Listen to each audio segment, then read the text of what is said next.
et le Premier ministre Amadou Ba, ainsi que l'élimination injustifiée de certains candidats, particulièrement Karim Meïssa Wade.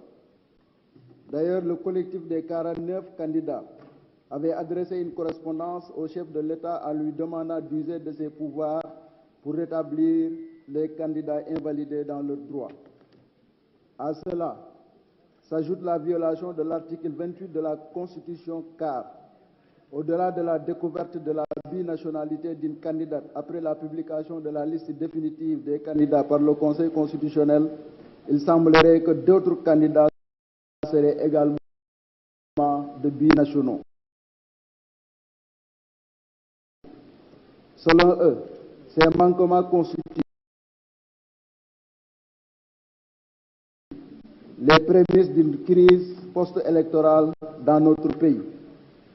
Sous ce regard, ils ont estimé que les conditions d'une élection libre, transparente et inclusive ne sont pas réunies, d'où l'opportunité de reporter le scrutin jusqu'au 25 août 2024. À cet égard, vos commissaires ont salué la démarche de leurs collègues du groupe parlementaire Liberté, Démocratie et Changement qui ont préféré la voie légale en lieu et place de la violence, source d'instabilité. À ce niveau, il a été rappelé que l'adoption d'une loi constitutionnelle portant dérogation à certaines dispositions de la Constitution ne date pas d'aujourd'hui.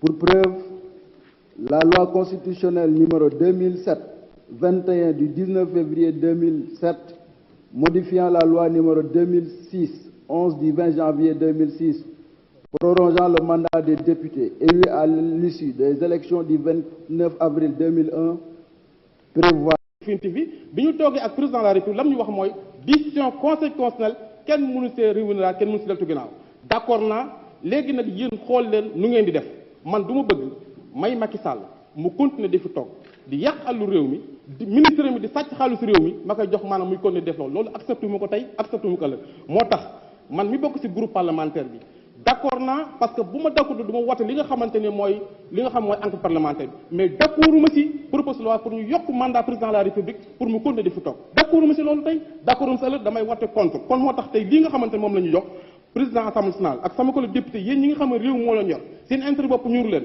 te président Abdoulaye Wade la ma waxoon le 23 juin nee na woon askan wi moo tax ma deltoon ginnaaw retiré procès bi kon maa ngi appel képp koo xamante ne tey citoyen nga nekk député toog fi askan wi procès loi bi ñu retiré ko monsieur le président en tant que mouride mënuma nangu ñu tëgg élection bisu màggal ba suba ga ndax màggalu Serigne Touba gi la 24 août la le 24 août mënoo ko def ba le 25 août nga war a def ak ay élection loolu d'accord ma si yaakaar naa ñun ñi nga xamante dañoo nekk ay mouride il faut ñu jox ñu cër respecté ñu aussi parce que ku ne xam na ni procès bi date bi ñu ko def baaxul ni ñu ko war a defee baaxul ni ñu ko dogee baaxul kon jàpp naa ne tey waruñu ko jàlle bu fekkente réew mi rek moo tax man nag dama sama intérêt dafa jël parti dafa jël coalition askan wee ma ñor askan moo tax ma ñëw fi ndax Serigne Mountakha si boppam ban fa demee démb nee na d'accord si lii nii démb ba fa ministre bi demee nee na ko d'accord pour ndax élection yi kon comme que d'accord kilifa diine yi d'accordul labbe yi d'accordul askan wi d'accordul pourquoi ñu bëgg a dàq élection yi man de sama intérêt bopp bu fekkente ni Cheikh Abdou Bara Dolly mi nga xamante dafa nekkoon candidat nekk doomu daara indi programme 155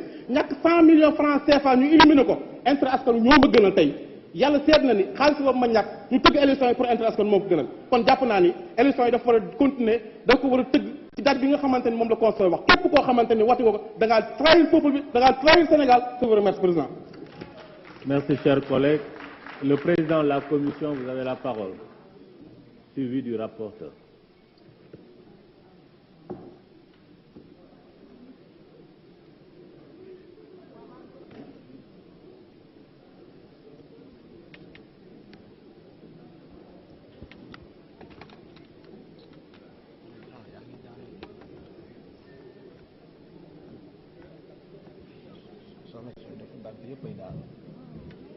Merci, Monsieur le Président. Pour ce qui est de la date, pour dire à mon collègue qu'à tout moment, au niveau de l'entériné, on peut ajouter la date, comme aussi l'initiateur de la loi pour faire un amendement pour le régler. Pour ce qui s'agit maintenant, li ma bëggoon wax rek mooy ni Serigne Mountakha moom nee na bu ko kenn dugal ci mbiru politique ay mbiram moom mag mbiru politique ku sant Mbàkke sant keneen a ci yam.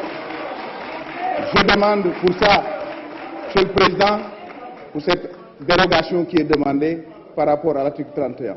je demande la poursuite des débats. Les faits avancés par notre collègue ne fait que divertir l'Assemblée. Je vous remercie. Monsieur le rapporteur, vous avez la parole. Merci beaucoup, Monsieur le Président. Chers collègues députés, je voudrais juste vous dire que la date, ce n'est rien d'autre qu'une omission involontaire et qui sera corrigée parce que c'est le 2 février 2024.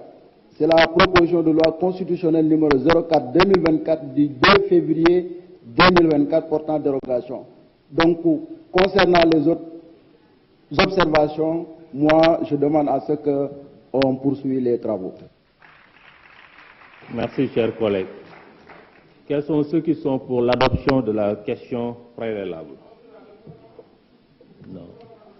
Non, c'est une question interne de l'Assemblée.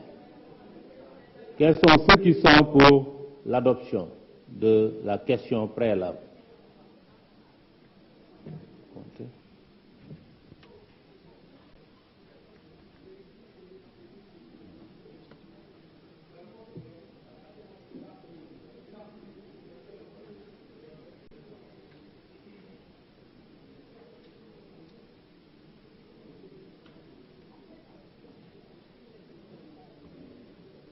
Comptez-les.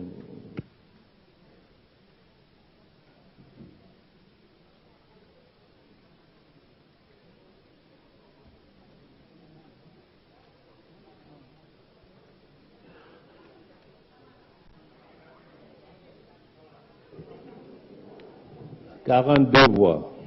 Quels sont ceux qui sont contre?